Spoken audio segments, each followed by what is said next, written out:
It was nearing midnight, and the lights of the city glittered across the wet streets. Jake tightened his coat against the chill as he made his way down an alley, heading for Pete's place, a rundown bar that somehow managed to stay open despite its questionable reputation. Pete's was known as a hangout for the desperate, the ambitious, and those looking for a way to escape their past. Tonight, Jake had one last meeting with his old friend, Mark, a former partner from his days on the wrong side of the law. Jake had long since retired from that life. He was trying to start fresh, to build something real, but Mark had always been drawn to the thrill of the game. Mark had called Jake that morning, asking him to meet at Pete's, saying he had a big deal that could change everything. Jake knew better than to get involved, but something about Mark's voice pulled him in. Maybe it was nostalgia or some lingering loyalty. Whatever it was, he found himself walking through the creaky wooden door of Pete's place, greeted by the faint smell of whiskey and the low murmur of voices. Mark was waiting in the back, seated in a dimly lit booth. His hair was longer than Jake remembered, and his face looked tired, worn out, but his eyes were as sharp as ever, glinting with that familiar fire of ambition. "Jake, you made it."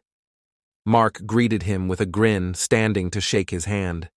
Jake nodded, sliding into the booth opposite him. "Let's keep this quick, Mark." "What's this about?" Mark leaned back, his grin widening as he reached for his glass. "Listen, this one's different. This isn't just some small-time job. I got a line on something big. Real money, Jake. Enough to get out of here, start fresh anywhere you want."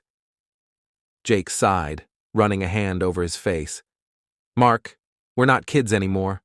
I'm done with this life. I have a real job, a place to stay. Why would I risk that?" "Because this is our last shot," Mark replied, leaning forward. "This one isn't just some petty theft or cheap hustle. We're talking about a payout that could last us both a lifetime." There was a moment of silence as Jake studied his old friend. He could see the hunger in Mark's eyes, a look he knew all too well. There was always a part of him that missed the thrill, that missed the freedom and danger of the life he'd left behind. But he'd worked hard to escape that world, to build something honest, yet here he was, drawn back in. "What's the job?" Jake finally asked, against his better judgment. Mark's grin widened. "It's a heist. Simple. In and out. We hit the Harbor Street vault. They're moving some serious cash in tonight. More than they usually hold. I have the codes, the timing. All we need is to get in and get out." Jake's heart pounded at the mention of the Harbor Street vault. It was heavily guarded, with security cameras, armed personnel, and alarm systems. It wasn't a job for amateurs. But he knew that Mark was careful. He'd never walk into a situation without a solid plan. "And who else is involved?" Jake asked warily. Mark's grin faded slightly. "Just us, Jake. No one else. I trust you, and I know we can handle it." Jake paused, his mind racing with thoughts of risk and reward, of the life he wanted and the life he'd left behind. But he couldn't shake the feeling that this was his last shot to break free, once and for all. "Fine," Jake said finally. "But if we're doing this, we do it right. No mistakes." Mark slapped the table, excitement flashing in his eyes. "That's the spirit. Meet me at the docks at 3 a.m. We're going in, grabbing the cash and getting out before they even know what hit them." At exactly 3 a.m., Jake arrived at the docks, a fog rolling in from the sea. Mark was already there, leaning against an old truck, wearing a dark jacket and gloves. He tossed Jake a bag filled with the tools they'd need, flashlights, a lockpick set, and some small explosives for the vault. "You ready?" Mark asked, his voice low. Jake nodded, his nerves on edge. They both knew the stakes, and there was no turning back now. They made their way to the Harbor Street vault, moving through side streets to avoid any wandering eyes. The building loomed in the fog, its high walls and iron gates giving it a fortress-like appearance. Mark led the way to a side entrance, where he used a key card he'd obtained somehow, swiping it to disable the first set of alarms. The door clicked open, and they slipped inside, moving quickly through the shadows. They reached the security room, where Mark took out a small device and jammed the cameras.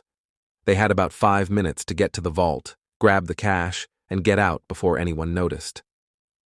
"Let's go," Mark whispered, leading Jake down a narrow hallway. The vault door was massive, with an electronic lock. Mark typed in the code, and the door slowly creaked open, revealing rows of cash-stuffed boxes. Jake felt a surge of adrenaline as they filled their bags, stuffing in as much cash as they could carry. They worked in silence, their movements quick and practiced. But just as they were finishing up, they heard a noise. Footsteps. Jake's heart stopped. They both froze, listening as the sound grew louder, echoing down the hallway. Someone was coming, and they had no time to escape. Mark motioned for Jake to hide, and they slipped behind a stack of boxes, holding their breath as the footsteps drew closer. A security guard appeared, shining his flashlight around the vault. He looked around, his gaze sweeping over the area where they were hidden. Jake's pulse raced. They were so close, yet one wrong move could mean prison, or worse. As the guard turned, Mark moved swiftly, grabbing a nearby box and throwing it across the room. The noise echoed, and the guard spun around, heading in the direction of the sound. "Let's go," Mark whispered urgently, and they bolted from their hiding place, sprinting down the hallway.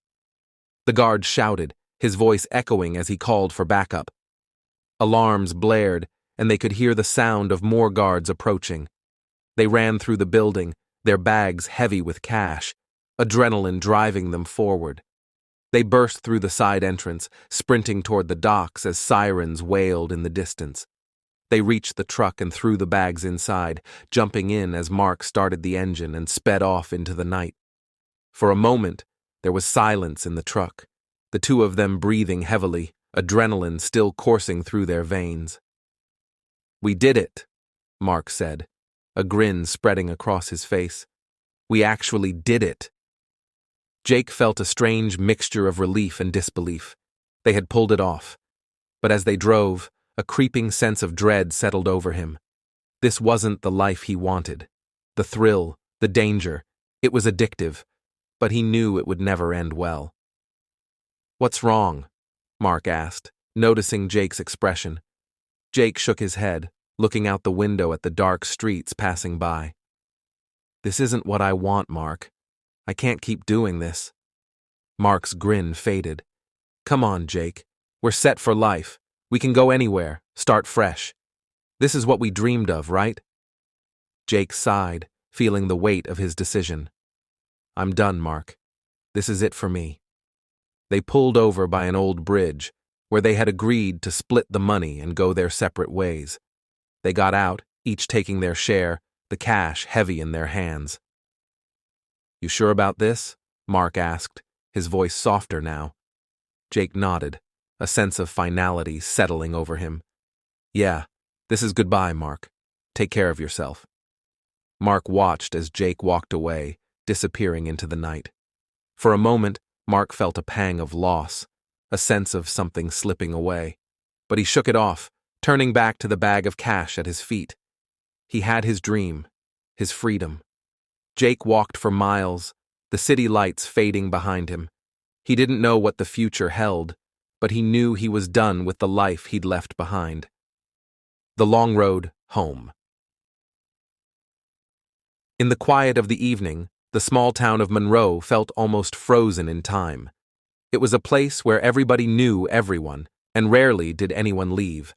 Sam had grown up here, but he had always dreamed of seeing more, of escaping the dusty streets and run-down buildings. So he did. At 18, Sam packed his things, said his goodbyes, and hit the road, vowing never to look back. Now, a decade later, he was returning to Monroe, pulled back by a letter from his old friend Eric. The letter had been short and simple, but it was enough to bring him home. "Sam, we need you back here. It's urgent. Please come as soon as you can. Eric." The words echoed in Sam's mind as he drove through the empty streets. The years away had changed him, but Monroe looked the same, almost untouched by time. He hadn't kept in close contact with Eric, but their bond had been one of the few things he missed. Eric had been his best friend since they were kids, and if he was reaching out like this, something serious must have happened. Sam pulled up to the small, weather-worn diner that had once been their meeting spot. Inside, he saw Eric sitting alone in a booth, staring out the window. As Sam approached, Eric looked up, his face lighting up with a weary but genuine smile. They exchanged a firm handshake, and Sam took a seat across from him. "Long time," Eric said, his voice carrying a mix of nostalgia and relief. "Too long," Sam replied, studying his friend. Eric looked older, more worn down, with shadows under his eyes and a tension that hadn't been there before. "I wouldn't have asked you to come back if it wasn't important," Eric said, leaning forward. "I need your help, Sam. It's about Jack." Sam froze. Jack had been the third member of their trio, the one with the wild ideas and the boundless energy. They'd been inseparable back in the day, but Sam hadn't heard from Jack in years. Last he knew, Jack had stayed in Monroe, struggling with jobs and falling in with a rough crowd. "What happened?" Sam asked quietly. Eric hesitated, as if gathering his thoughts. "Jack. He's in trouble. He got involved with some guys in town. You remember Nolan and his gang?" Sam nodded. Nolan was a local thug, known for his shady deals and heavy hand. He'd run Monroe's underworld for as long as Sam could remember, and anyone who crossed him rarely came out unscathed. "Jack owes them," Eric continued. "A lot, and they're not going to wait much longer. I've tried talking to him, tried helping him out, but he's in over his head. They want their money, or, well, you know how Nolan operates." Sam clenched his fists under the table.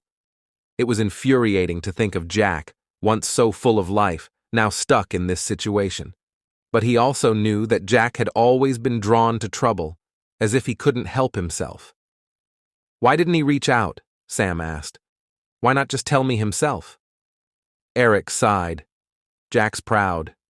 Too proud, I guess. He didn't want you to see him like this. But when I told him I'd written to you, he seemed almost relieved." Sam leaned back, running a hand over his face. "So, what do we do? How much does he owe?" "A few thousand," Eric said, shaking his head. "And with interest, it's growing every day. I thought we could talk to Nolan, try to reason with him, maybe buy Jack a little time." The thought of negotiating with Nolan made Sam uneasy, but he knew they had little choice. Monroe's law enforcement was sparse, and no one in town dared challenge Nolan. If they were going to help Jack, they'd have to do it themselves. "All right," Sam said finally. "Let's find Jack first, see where he's at. Then we'll pay Nolan a visit." They found Jack in a small, dilapidated cabin on the outskirts of town. When Sam and Eric arrived, the door was ajar, and Jack was slumped on the couch, staring blankly at the flickering television. He looked thin, with hollow cheeks and dark circles under his eyes, a shadow of the man Sam once knew. "Jack," Sam said softly, stepping into the room. Jack looked up, surprise flashing across his face before he composed himself. "Sam? Didn't think I'd ever see you back here?" Sam sat down across from him, studying his old friend. "I got Eric's letter. Thought you could use some help." Jack laughed bitterly, shaking his head. "Help? There's no helping me, Sam. I'm in too deep." "Don't talk like that," Eric interjected. "We can still get you out of this." Jack looked at both of them, a hint of desperation in his eyes. "You don't understand. Nolan's not going to let me off the hook. I've tried everything, but it's never enough. I'm done." Sam leaned forward, his voice firm. "You're not done, Jack. We're going to figure this out. But we need to know everything, how much you owe, what he's got on you. Everything." Jack hesitated, then slowly began to explain. He'd borrowed a small amount from Nolan a year ago, thinking he could pay it back quickly. But one setback led to another, and soon he was taking more loans just to cover the interest on the first. Now, the debt had spiraled out of control, and Nolan was demanding payment in full. "Why didn't you just come to us?" Eric asked, his voice filled with hurt. Jack shrugged. "Pride, I guess. Stubbornness. I thought I could handle it." Sam sighed. "Well, you don't have to handle it alone anymore. We're going to talk to Nolan, see if we can work something out." Jack's eyes widened. "Are you crazy? He'll never agree, and if he sees you with me, he'll think you're in on it too." "Let us worry about that," Sam replied, his jaw set. "We're not leaving you to face this on your own." That evening, Sam and Eric made their way to Nolan's hideout, a grimy warehouse on the edge of town. They were tense, but determined. They didn't know if Nolan would even agree to a discussion, but they had to try. As they entered, they were greeted by Nolan's men, burly figures watching them with suspicion. One of them, recognizing Eric, led them to a back room where Nolan was sitting behind a cluttered desk, a cigarette dangling from his mouth. He looked up as they entered, his expression shifting from surprise to amusement. Well, Nolan drawled, smirking. "What brings you boys here?" "We're here about Jack," Sam said, keeping his tone steady. "We want to discuss his debt." Nolan chuckled, shaking his head. "Jack's in a world of trouble, and he knows it. He's had his chances." "We're not here to make excuses," Eric said, stepping forward. "We want to settle this, once and for all. Tell us how much he owes, and we'll find a way to pay it off." Nolan raised an eyebrow, clearly entertained. "You're serious? You're going to bail him out?" "Just tell us the number," Sam insisted. Nolan leaned back, feigning thoughtfulness. "With interest, let's say 10,000. Sam's stomach twisted. They had expected it to be high, but 10,000 was more than they had anticipated. Still, he kept his face calm. "Give us a few days. We'll get you the money." Nolan grinned, clearly enjoying the moment. "Fine.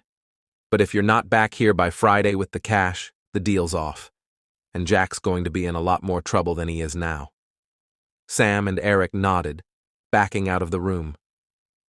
As they left, they heard Nolan's laughter echoing behind them. Back at Eric's place, they sat around a table, counting every dollar they could scrape together. They pooled their savings, even called in favors from old friends. By Friday morning, they had just enough. When they arrived at the warehouse to hand over the money, Nolan was waiting, clearly surprised and annoyed that they had managed to pull it off. But he accepted the cash without a word, his eyes narrowing as he counted each bill. "This clears it," Sam said, his voice firm. "You leave Jack alone from now on." Nolan looked up, a sly grin crossing his face. "For now, but you boys better keep an eye on him. He's got a way of landing in trouble." As they walked out, a weight lifted from Sam's shoulders. They had saved their friend, and for the first time in a long time, he felt a sense of purpose. Monroe might be small, and its problems might seem endless, but in that moment, he knew he'd come home for a reason. A week later, Jack was a different man. He had cleaned himself up, found a small job in town, and even started making plans for a fresh start. He thanked Sam and Eric every chance he got, and though he still struggled, he was moving forward. Sam watched him with pride, feeling the satisfaction of knowing they had pulled him back from the brink. Monroe might have been a place he once tried to escape, but now it felt like home.